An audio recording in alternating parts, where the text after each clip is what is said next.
I was cut for my future husband, so I don't have sex outside marriage, so I don't enjoy sex. Primarily, my body is just there to carry babies. This is me as a survivor, as a therapist. FGM is not a cultural traditional practice, but actually it's child abuse.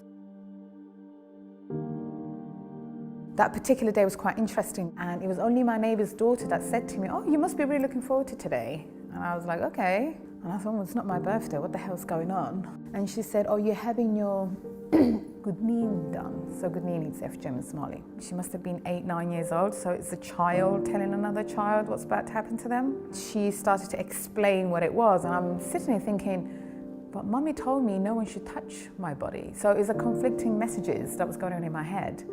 But as she's explaining this, I could hear a scream coming down from the other side of the house, like screaming. It was my sister. It was like an out-of-body experience. Before I could even do or think anything, it was like, get Leyla. Get Layla's turn. And I mean, I ran off. Obviously, I'm 7 years old. There's only so much running I can do. So they grabbed me, pinned me on this table.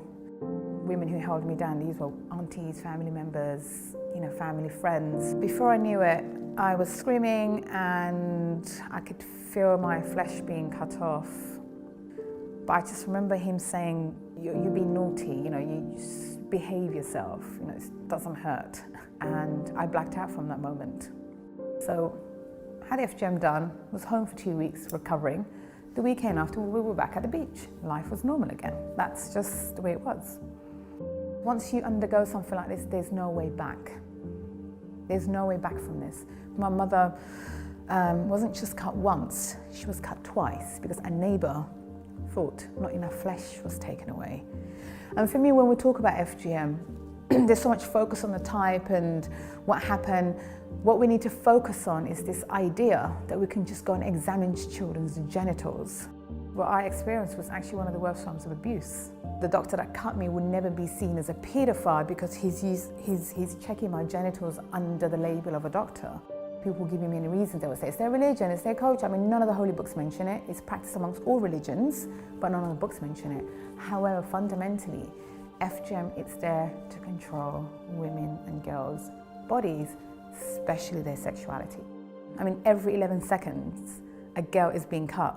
So the fact that we're not outraged, it's absolutely crazy to me. The world hasn't tackled FGM because the majority affects black children. There will be an outrage if this was white girls. I mean, look what's happening in Hollywood. It's great that we're now naming and shaming sexual harassers and abusers.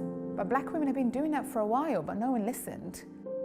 We can't say every child matters and then pick and choose the ones that matter. I 100% wholeheartedly believe FGM will end. But the only way that's going to end is we need to end all forms of oppression against human beings. My name is Leyla.